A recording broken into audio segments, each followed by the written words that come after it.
Hai sahabatnya Mbak Nini, penelusuran Mbak Nini Kerinci kali ini kita berada di RKE, Renah Kayu Embun, yang ada sungai gitu. Jadi kita mau mandi di sungai RKE sekaligus kita melihat dan menyusuri ada misteri apa di balik RKE.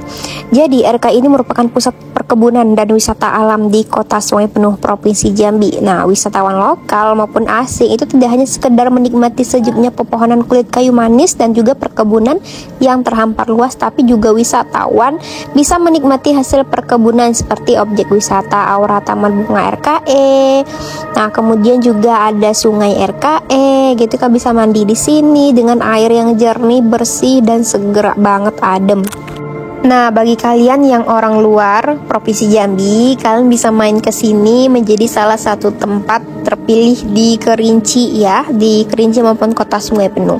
Di sini tuh Provinsi Jambi, Kabupaten Kerinci ya. Kalau mau ke RKI ini tempat pemandiannya itu kalian bisa langsung ke Kota Sungai Penuh, terus jalan menuju ke Bukit Kayangan, nanti lurus aja dan mungkin kalian bisa bertanya kepada warga sekitar ya, di mana tempat pemandian RKE namanya ya.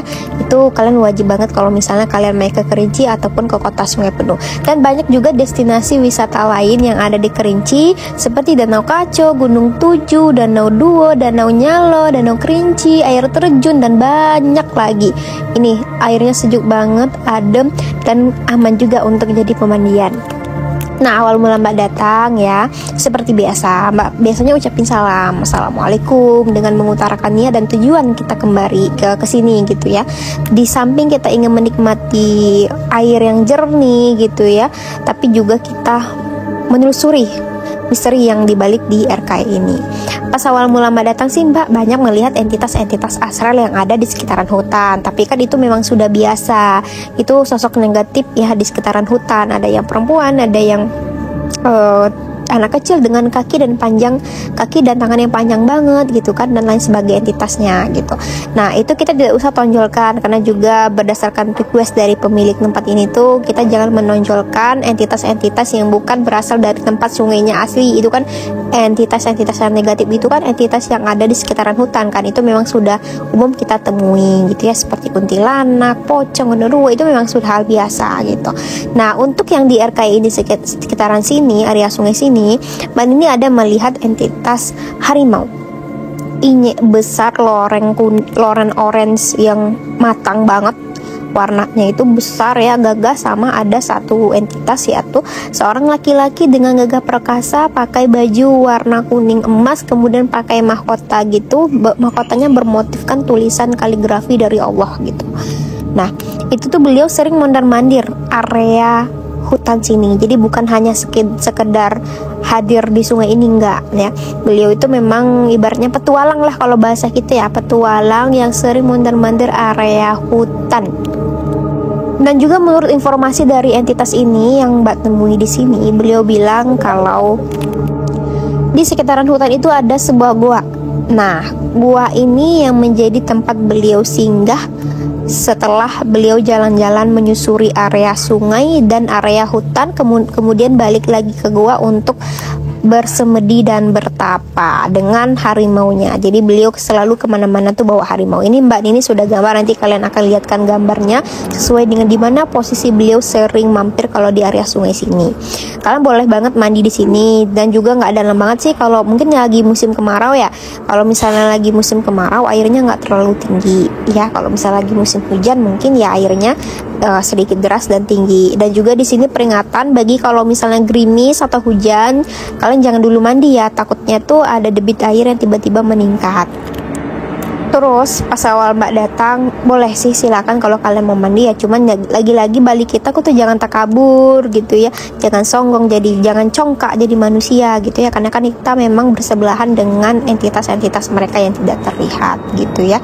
Dan terus juga silakan kalau misalnya kalian lagi menstruasi gitu ya, bagi yang perempuan boleh juga mandi di sini, cuman ya balik lagi kita tuh menghormati ya, jangan songgong, jaga ucapan, perilaku, watak dan karakter kita selama di sini.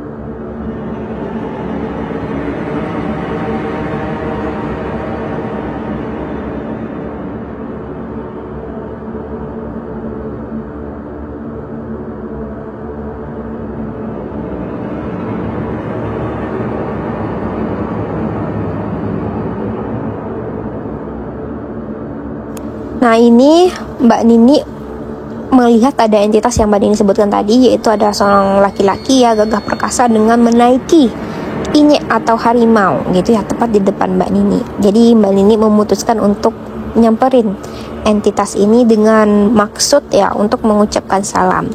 Dan juga di VT ini Mbak Nini tidak melakukan mediasi karena mengingat ya timnya tidak ada, cuman datangnya berdua dan kondisi orang kan lagi wisata ya, bukan untuk menikmati yang mistis ya. Jadi Mbak Nini tidak buka mediasi, tapi next VT setelah ini itu Mbak Nini memang khusus mediasi dengan memasukkan beliau entitas-entitas yang ingin komunikasi di dalam badan Mbak Nini. Ini tepat banget di depan kita, itu adalah entitas yang Mbak Nini sebutkan tadi, yaitu beliau menaiki harimaunya besar banget, loreng matang. Terus beliau pakai baju warna emas, pakai kain gitu, kainnya setengah dengan celana dasar hitam, dan juga kainnya itu berwarna motif-motif emas kuning seperti itu ya. Terus ada gelang di tangannya beliau, identik dengan baju-baju kerajaan, terus pakai mahkota dengan kaligrafi tulisannya Allah gitu ya. Nah, beliau bilang, saya memang sering menyusuri area sekitaran sungai ini, area hutan, saya memang menjaga area sini. Terus kata beliau, di depan itu kan ada pendopo tuh, ada tempat pendopo duduk tuh. Nah, di depan sana, di sebelah kiri, kata beliau, di situ ada entitas besar tinggi hitam, itu sedikit negatif, tolong hati-hati jika mau ke sana, kata beliau seperti itu. Kemudian di belah situnya lagi, kata beliau, di ujung sungai lagi, katanya itu ada entitas perempuan, banyak seperti kuntilanak-kuntilanak, itu tuh sering kata beliau, sering mengganggu orang lagi mancing gitu, kata beliau kan. Jadi beliau cuman kayak bilang kepada saya hati-hati. Ya udah, saya sih mengucapkan salam, mengucapkan terima kasih atas pesan dan juga saran yang beliau sampaikan, serta saya kirimkan doa berupa Al-Fatihah diniatkan untuk Rijoil Goib yang saya temui hari ini, seperti itu.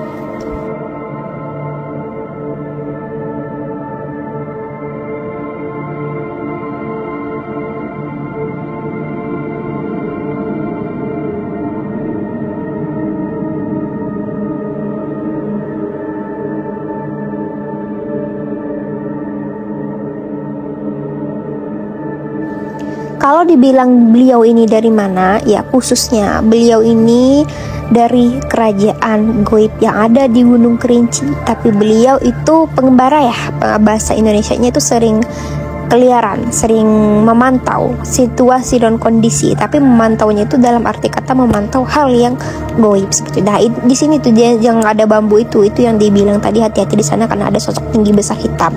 Tapi ya kita tetap menonjolkan yang sisi positif dari tempat RKI ini ya, karena juga request dari pemilik tempatnya, mohon tonjolkanlah yang positifnya ya. Dimanapun kita pasti ada mereka yang negatif, ada mereka yang positif ya, dan juga mereka yang negatif itu bedanya mereka mengganggu atau tidak, seperti itu. Jadi balik lagi ke kita, bagaimana cara kita menjaga tutur kata, sopan kita, perilaku dan niat kita. Dimanapun tempat kita harus ucapkan salam, karena memang mereka itu selalu ada di mana-mana ya, baik itu di dalam rumah maupun di luar rumah ya. Kalaupun di dalam rumah mungkin mereka lalu lalang gitu.